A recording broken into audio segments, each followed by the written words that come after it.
সারা বাংলাদেশে পরবর্তী কর্মসূচি ঘোষণা করছে রফিকুল ইসলাম। জাতীয় প্রেস ক্লাবের সামনে থেকে আউটসোর্সিং কর্মচারী বিন্দুরা কর্মচারী কর্মকর্তা ভাই ও বোনেরা, আপনাদের সকলের উদ্দেশ্যে বিনয়ের সহিত অনুরোধ করছি, আমার কথাগুলো আপনার মনোযোগ সহকারে শুনবেন। বাংলাদেশ আউটসোর্সিং কর্মচারী কর্মকর্তা পরিষদ এই সংগঠনটি 2020 সাল থেকে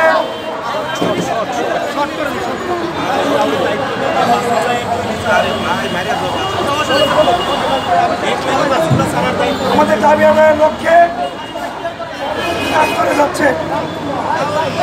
আমরা বিগত ফ্যাসিস্ট সরকারের সময় দাবি আদায়ের জন্য রাজপথে নেমে বিভিন্নভাবে নির্যাতিত আমরা হয়েছি।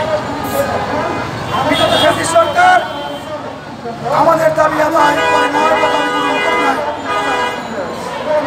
বর্তমান ছাত্র জনতার বৈষম্য আন্দোলনের মাধ্যমে ফ্যাসিস্ট সরকারের পতন এবং মানবিক অন্তর্বর্তী সরকার দায়িত্ব নিয়েছে দেশে।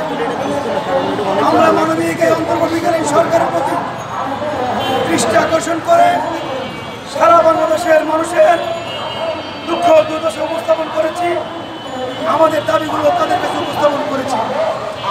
তারা বারবার আমাদেরকে আশ্বস্ত করেছে।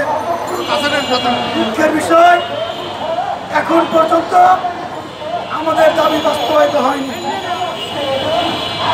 আমরা অত্যন্ত বেদনাদায়ক কণ্ঠে আপনাদেরকে বলতে চাই, বিগত 22শে ফেব্রুয়ারি এই প্রেস ক্লাবে আমাদের শান্তিপূর্ণ সমাবেশে আমাদের উপরে ন্যাক্কারজনক হামলা চালানো হয়।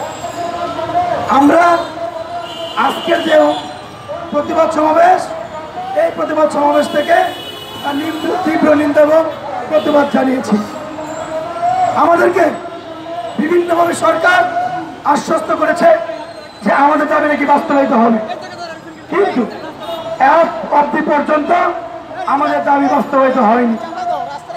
আমরা যতবার রাজপথে নেমেছি আমাদেরকে আশ্বস্ত করে বাড়িতে পাঠিয়ে দেওয়া হয়েছে। আমরা বাসায় ফিরে গিয়েছি, আবার আমাদেরকে রাজপথে নামতে হয়েছে। আজকে আমরা এখানে সমবেত হয়েছি। গত পরশুদিন আমরা লং মার্চ টু ঢাকা ঘোষণা করেছিলাম।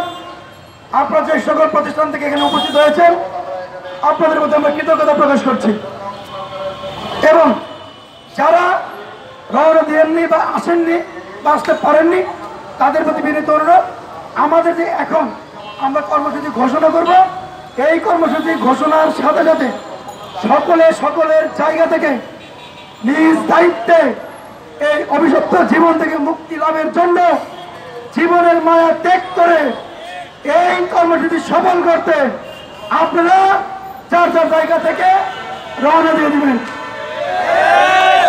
কর্মসূচি হচ্ছে, আমরা অনেক আশ্বস্ত হয়েছে, অনেক আশ্বাস পেয়েছি, যেহেতু কোনো আশ্বাসে আমরা বিশ্বাস করতে পারছি না। সামনে আমাদের রোজা, সামনে আমরা প্রথম রোজা, আমাদের অভিশপ্ত জীবন নিয়ে আমরা করতে চাই না। আমাদের প্রথম এই ঈদ, আমরা আমাদের অভিশপ্ত জীবন নিয়ে করতে চাই না। আমরা প্রথম রোজা যদি বেঁচে থাকি তাহলে মনের প্রশান্তি নিয়ে করব, আর যদি আমাদের দাবি না মানে আমরা এই রাজপথে জীবন দিব। আমি কর্মসূচি ঘোষণা করছি, পরবর্তীতে আমাদের একদম ফাইনাল কর্মসূচি আমাদের মাওলানা আনিস ভাই ঘোষণা করবেন। আমি শুধু ড্রাফট কর্মসূচি ঘোষণা করতে, অর্থাৎ আমার কথা বলে পরবর্তীতে আনিস ভাই সিদ্ধান্ত আকারে আপনাদের সামনে ঘোষণা করবে। কর্মসূচি হচ্ছে, আজকে এই মুহূর্ত থেকে আউটসোর্সিং প্রথা বিলুপ্ত করে স্ব প্রতিষ্ঠানে আমাদেরকে কর্মরত রেখে আমাদের স্ব প্রতিষ্ঠানের মাধ্যমে যদি নিয়োগ না যাওয়া পর্যন্ত আমরা আমরণ অনশন কর্মসূচি ঘোষণা করলাম।